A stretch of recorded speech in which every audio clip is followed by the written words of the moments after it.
सभी को जय हिंद। आप सभी का आपके अपने YouTube channel study with Anil sir पर स्वागत है। सुबह के 7 बज चुके हैं, हम हाजिर हो गए हैं आपके हिंदी के ज्ञान को और बेहतर करने के लिए सामान्य हिंदी की एक और वीडियो लेकर। तो वीडियो को लाइक एंड शेयर करें और हमारे चैनल को सब्सक्राइब करें तथा बेल आइकन को प्रेस करें, जिससे हर वीडियो का नोटिफिकेशन पहुंचे आप पर सबसे पहले। तो चलिए शुरू करते हैं आज की वीडियो। हिंदी वर्णमाला एवं विराम चिन्ह। टॉपिक है क्वेश्चन, निम्नलिखित में से सही विराम चिन्ह से युक्त वाक्य कौन सा है? ऑप्शन 1, सुनो सुनो वह गा रही है। ऑप्शन 2, राम लक्ष्मण और शत्रुघ्न पधारे हैं। ऑप्शन 3, राम नरेश गोबर गणेश है। ऑप्शन 4, क्या आप हरिद्वार से आ रहे हैं? तो उपरोक्त में सुनो सुनो वह गा रही है वाक्य में सही विराम चिन्हों का प्रयोग हुआ है। राम लक्ष्मण में ये यहाँ संबोधन चिन्ह है जो यहाँ पर प्रयोग नहीं होना चाहिए। राम नरेश गोबर गणेश है, तो राम और नरेश दो अलग अलग संज्ञा है, अतः इनके बीच में योजक चिन्ह का प्रयोग होना आवश्यक है। क्या आप हरिद्वार से आ रहे हैं, तो इसमें क्वेश्चन मार्क आना चाहिए, जिसको हम प्रश्नवाचक चिन्ह कहते हैं। नेक्स्ट क्वेश्चन, निम्नलिखित में से कौन सा युग्म सही सुमेलित नहीं है? सारणी 1 में चिन्हों का नाम दिया हुआ है और सारणी 2 में उन चिन्हों का चिन्ह दिया हुआ है कि वे किस प्रकार बनते हैं। जैसे अल्पविराम, ऑप्शन 2 कोष्टक, ऑप्शन 3 संक्षेप सूचक, ऑप्शन 4 योजक। तो आपको बताना है इनमें से कौन सा युग्म सही सुमेलित नहीं है। अल्पविराम ऐसे ही बनता है, कोष्टक ऐसे ही बनता है, संक्षेप सूचक यही होता है। जैसे आपने देखा होगा डॉक्टर, मास्टर, प्रोफेसर इत्यादि। योजक चिन्ह ऐसा नहीं होता है। तो योजक चिन्ह कैसा होता है? योजक चिन्ह होता है इस प्रकार का। नेक्स्ट क्वेश्चन, निम्नलिखित वाक्यों में से कौन सा वाक्य विराम आदि चिन्ह की दृष्टि से शुद्ध है? ऑप्शन 1, क्रोध चाहे जैसा भी हो मनुष्य को दुर्बल बनाता है। ऑप्शन 2, क्रोध चाहे जैसा भी हो मनुष्य को दुर्बल बनाता है। ऑप्शन 3, क्रोध चाहे जैसा भी हो मनुष्य को दुर्बल बनाता है। ऑप्शन 4, क्रोध चाहे जैसा भी हो मनुष्य को दुर्बल बनाता है। तो निम्न वाक्यों में क्रोध के सामने जो चिन्ह है यहाँ पर अर्धविराम है, जो कि गलत है। क्रोध के बाद अल्प विराम आना चाहिए, जैसे ऑप्शन 3 में है। चाहे जैसा भी हो उसके बाद भी अल्प विराम आना चाहिए। यहाँ पर पूर्ण विराम है, ऑप्शन 2 में भी पूर्ण विराम है, ऑप्शन 4 में भी पूर्ण विराम है। अतः आपका ऑप्शन 3 ही विराम आदि चिन्हों की दृष्टि से शुद्ध है। नेक्स्ट क्वेश्चन, हंस पद विराम चिन्ह का प्रयोग कहाँ होता है? ऑप्शन 1, वाक्य पूरा करने के लिए। ऑप्शन 2, संकेत देने के लिए। ऑप्शन 3, अर्थ स्पष्ट करने के लिए। ऑप्शन 4, लिखने के अक्षर छूटने का संकेत देने के लिए। हंस पद, हंस पद का प्रयोग कहाँ होता है? हंस पद का प्रयोग होता है लिखने के अक्षर छूटने का संकेत देने के लिए। जैसे किसी वाक्य में कोई शब्द छूट जाता है, तो जब हम उसकी पूर्ति करते हैं तो हंस पद का प्रयोग किया जाता है। नेक्स्ट क्वेश्चन, आना जाना में अपेक्षित विराम चिन्ह कौन सा है? ऑप्शन 1, योजक चिन्ह। ऑप्शन 2, पूर्ण विराम। ऑप्शन 3, प्रश्नवाचक चिन्ह। ऑप्शन 4, अर्धविराम। तो आना जाना में जो अपेक्षित चिन्ह है वो योजक चिन्ह होता है। अब योजक चिन्ह कैसा होता है? योजक चिन्ह आपका ये होता है, अर्थात आना योजक चिन्ह जाना ऐसे होना चाहिए। इसको हम हिंदी में संयोजक चिन्ह भी बोलते हैं। नेक्स्ट क्वेश्चन, निम्नलिखित में से किस वाक्य में विराम चिन्हों का सही प्रयोग नहीं हुआ है? ऑप्शन 1, हे प्रभु मुझे शक्ति दो। ऑप्शन 2, वह घर आया या नहीं। ऑप्शन 3, राम राम उसने यह क्या कर दिया। ऑप्शन 4, तुम समझते हो कि नीरा बालक है परंतु वह अच्छे अच्छों के कान काटता है। हे प्रभु मुझे शक्ति दो, इसमें सही प्रयोग हुआ है। वह घर आया या नहीं, प्रश्नवाचक चिन्ह होना चाहिए, सत्य है। राम राम उसने यह क्या कर दिया, ये भी सही है।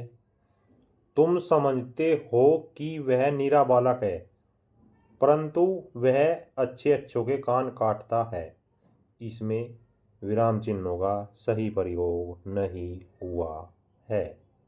नेक्स्ट क्वेश्चन, निम्नलिखित में से लोप सूचक चिन्ह कौन सा है? आपको इनमें से चिन्ह का साइन देखकर बताना है कि लोप सूचक चिन्ह किसको कहते हैं। लोप चिन्ह की परिभाषा है, श्री गुरु इसे स्थानपूर्वक चिन्ह कहते हैं। जब किसी का उद्धरण देते हैं और उसमें कुछ छोड़ना चाहते हैं तो उस छोड़े हुए भाग को लोप चिन्ह लगाकर संकेतित करते हैं। जैसे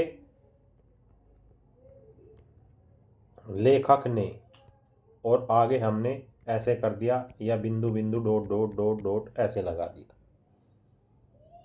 जैसे कई विषयों पर पुस्तक लिखी है, अर्थात आपका आंसर है 1। नेक्स्ट क्वेश्चन,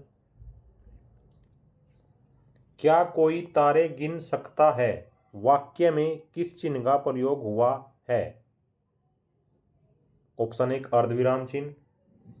ऑप्शन 2, निर्देशक चिन्ह। ऑप्शन 3, कोष्टक चिन्ह। ऑप्शन 4, प्रश्न सूचक चिन्ह। तो इसमें जो चिन्ह है वह प्रश्न सूचक चिन्ह का प्रयोग किया गया है। नेक्स्ट क्वेश्चन, कोष्टक में दिए गए विराम चिन्ह का नाम क्या है? ऑप्शन 1, उद्धरण चिन्ह। ऑप्शन 2, निर्देशक चिन्ह। ऑप्शन 3, अर्ध विराम चिन्ह। ऑप्शन 4, अल्प विराम चिन्ह। तो कोष्टक में दिए गए चिन्ह को हम अर्ध विराम चिन्ह कहते हैं। नेक्स्ट क्वेश्चन, निम्नलिखित में से हंसपद विराम चिन्ह कौन सा है? अब आपको साइन देखकर बताना है कि हंसपद विराम चिन्ह कौन सा है। तो हंसपद विराम चिन्ह ये होता है, जैसे आपका क्या है, आपका नाम क्या है, तो हमने यहाँ पर नाम छोड़ दिया है। तो जब हम इस नाम को प्रदर्शित करेंगे तो यहाँ पर हंसपद लगाएंगे और ऊपर लिखेंगे आपका नाम क्या है। नेक्स्ट क्वेश्चन, किसी के द्वारा कहे गए कथन को मूल रूप से लिखने के लिए कौन सा विराम चिन्ह प्रयोग या प्रयुक्त होगा? ऑप्शन 1, उद्धरण चिन्ह। ऑप्शन 2, कोष्टक चिन्ह। ऑप्शन 3, निर्देशक चिन्ह। ऑप्शन 4, लाघव चिन्ह। तो बताइए कौन सा प्रयोग होगा? तो किसी के द्वारा कहे गए कथन को मूल रूप से लिखने के लिए उद्धरण चिन्ह का प्रयोग किया जाता है। नेक्स्ट क्वेश्चन, मुझे बाहर जाना है, रेखांकित चिन्ह कौन सा है? रेखांकित चिन्ह कौन सा है? ये आपका रेखांकित चिन्ह है। आपको बताना है कि ये कौन सा है। ऑप्शन 1, पूर्ण विराम चिन्ह। ऑप्शन 2, प्रश्नवाचक चिन्ह। ऑप्शन 3, अल्प विराम चिन्ह। ऑप्शन 4, लाघव चिन्ह। पूर्ण विराम चिन्ह, इसको हम क्या कहेंगे? पूर्ण विराम चिन्ह। पूर्ण विराम चिन्ह की परिभाषा क्या है? यह वाक्य की समाप्ति का बोधक है, अर्थात पूर्ण विराम वाक्य में पूरी तरह ठहराव और वाक्य के संपूर्ण अर्थ का बोधक भी है। इसे वाक्य के अंत में प्रयोग करते हैं, जैसे राम पुस्तक पढ़ता है। राम पुस्तक पढ़ता है। Next question. किसी पद, उपवाक्य आदि की विशेषता दिखाने के लिए शब्द के नीचे एक रेखा खींचते हैं, उसे क्या कहते हैं? ऑप्शन 1 प्रश्नवाचक चिन्ह, ऑप्शन 2 अधोरेखा चिन्ह, ऑप्शन 3 कोष्टक चिन्ह, ऑप्शन 4 तिर्यक रेखा। किसी पद, उपवाक्य आदि की विशेषता दिखाने के लिए शब्द के नीचे जो रेखा खींचते हैं उसे हम अधोरेखा चिन्ह कहते हैं। जैसे राम सुंदर थे, तो यदि हमें सुंदर को विशेषता दिखानी है तो हम इसके नीचे ये रेखा जो खींचते हैं इसको अधोरेखा कहते हैं। Next question. दो समानार्थी शब्दों की पुनरुक्ति के बीच में किस विराम चिन्ह का प्रयोग होता है? ऑप्शन 1 अल्फ विराम चिन्ह, ऑप्शन 2 अर्ध विराम चिन्ह, ऑप्शन 3 योजक चिन्ह, ऑप्शन 4 कोष्टक चिन्ह। तो दो समानार्थी शब्दों की पुनरुक्ति के बीच में योजक चिन्ह का प्रयोग किया जाता है। Next question. कोष्ठांकित विराम चिन्ह का नाम क्या है? ऑप्शन 1 योजक विराम चिन्ह, ऑप्शन 2 अर्ध विराम चिन्ह, ऑप्शन 3 अल्फ विराम चिन्ह, ऑप्शन 4 निर्देशक चिन्ह। कोष्ठांकित विराम चिन्ह का नाम अर्ध विराम चिन्ह होता है। Next question. कोष्टक में किया गया चिन्ह किसका है? ऑप्शन 1 निर्देशक चिन्ह, ऑप्शन 2 हंसपद चिन्ह, ऑप्शन 3 योजक चिन्ह, ऑप्शन 4 लगाव चिन्ह। तो कोष्टक में किया गया चिन्ह हंसपद चिन्ह कहलाता है। हंसपद कब किया जाता है? जब हम किसी वाक्य में कोई शब्द लिखना भूल जाते हैं। यह किसका घर है, तो हम यहाँ घर को भूल गए हैं, तो हम यहाँ पर हंसपद का प्रयोग करके ऊपर हम घर लिख देंगे। Next question. निम्नलिखित में से किस वाक्य में विराम चिन्ह का उचित प्रयोग नहीं है? ऑप्शन 1 मैं मनुष्य में मानवता देखना चाहती हूँ, उसे देवता बनाने की मेरी इच्छा नहीं। ऑप्शन 2 यह दूर से बहुत दूर से आ रहा है। ऑप्शन 3 सुनो सुनो वह गा रही है। ऑप्शन 4 प्रिय महाशय मैं आपका आभारी हूँ। ऑप्शन 1 मैं मनुष्य में मानवता देखना चाहती हूँ, अर्धविराम उसे देवता बनाने की मेरी इच्छा नहीं, पूर्ण विराम सही है। यह बहुत दूर से अल्प विराम बहुत दूर से आ रहा है, पूर्ण विराम सत्य है। सुनो संबोधक चिन्ह, सुनो संबोधक चिन्ह वह गा रही है, ये सही नहीं है। यहाँ पर अल्प विराम का प्रयोग होना चाहिए था। अल्प विराम कैसा होता है? अल्प विराम ये होता है। ऑप्शन 4 प्रिय महाशय अल्प विराम मैं आपका आभारी हूँ, पूर्ण विराम यह सत्य है। Next question.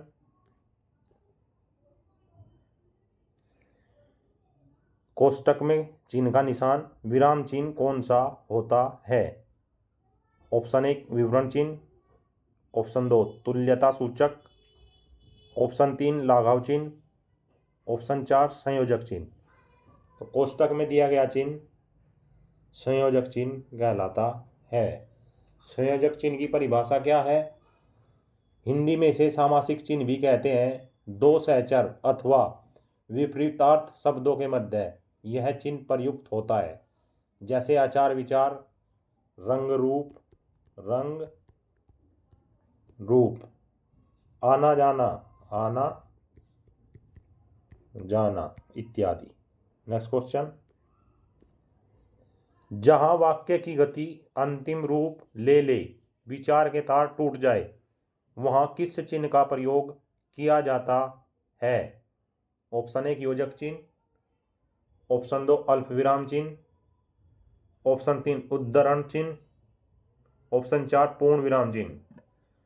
जहां वाक्य की गति अंतिम रूप ले विचार के तार टूट जाए और वाक्य का पूरा होने का सूचक हो, वहां पूर्ण विराम चिन्ह का प्रयोग किया जाता है। नेक्स्ट क्वेश्चन, किसी की कही हुई बात को स्पष्ट करने के लिए वाक्य के अंत में किस चिन्ह का उपयोग करते हैं? ऑप्शन 1 लोप चिन्ह, ऑप्शन 2 लाघव चिन्ह, ऑप्शन 3 रेखांकन चिन्ह, ऑप्शन 4 विवरण चिन्ह। किसी स्थान, वस्तु या व्यक्ति के वर्णन में विवरण चिन्ह का प्रयोग होता है। जैसे उत्तर प्रदेश में कई बड़े नगर हैं, जैसे लखनऊ, कानपुर, इलाहाबाद, वाराणसी। आपका आंसर है विवरण चिन्ह। इसका निशान कैसा होता है? इसको हम विवरण चिन्ह कहते हैं। नेक्स्ट क्वेश्चन, किसी अक्षर या शब्द पर विशेष बल देने के लिए किस चिन्ह का प्रयोग किया जाता है? ऑप्शन 1 इकहरा उद्धरण चिन्ह, ऑप्शन 2 दोहरा उद्धरण चिन्ह, ऑप्शन 3 विवरण चिन्ह, ऑप्शन 4 विस्मरण चिन्ह। किसी अक्षर या शब्द पर विशेष बल देने के लिए इकहरा उद्धरण चिन्ह का प्रयोग किया जाता है। नेक्स्ट क्वेश्चन, निम्नलिखित में से प्रश्नवाचक चिन्ह कौन सा है? आपको साइन देखकर बताना है कि इनमें से प्रश्नवाचक चिन्ह कौन सा है। तो आपका ऑप्शन 1 प्रश्नवाचक चिन्ह है, ये संबोधन चिन्ह है, ये अल्पविराम है और ये अर्धविराम है। नेक्स्ट क्वेश्चन, निम्नलिखित में से निर्देशक चिन्ह कौन सा है? अब आपको इनमें से देख के बताना है कि निर्देशक चिन्ह कौन सा है। अब इसमें ये प्रश्नवाचक है, ये पूर्ण विराम है, ये अल्पविराम है और ये आपका निर्देशक चिन्ह है। नेक्स्ट क्वेश्चन, निम्नलिखित में से कौन सा विराम चिन्ह का प्रकार नहीं है? ऑप्शन 1 निर्देशक चिन्ह, ऑप्शन 2 लाघव चिन्ह, ऑप्शन 3 उपदेशक चिन्ह, ऑप्शन 4 विवरण चिन्ह। तो निम्न में उपदेशक चिन्ह विराम चिन्ह का प्रकार नहीं है। नेक्स्ट क्वेश्चन, निम्नलिखित में से कौन सा अल्प विराम चिन्ह है? ऑप्शन 1, ऑप्शन 2, ऑप्शन 3 या फिर ऑप्शन 4। तो देखिए ऑप्शन 4 में ये पूर्ण विराम है, ऑप्शन 3 में अल्प विराम है, ऑप्शन 2 में अर्धविराम है, ऑप्शन 1 में क्या है? सोचिए जरा, ऑप्शन 1 में क्या है?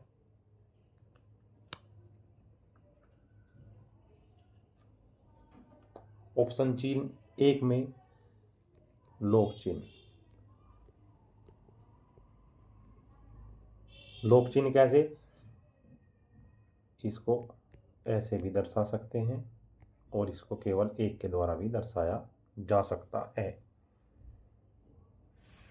तो दोस्तों ये थी आज की वीडियो। मुझे विश्वास है कि इस वीडियो से आपको अपनी परीक्षा की तैयारी को और बेहतर करने में अवश्य सहायता मिलेगी। जय हिंद, जय भारत।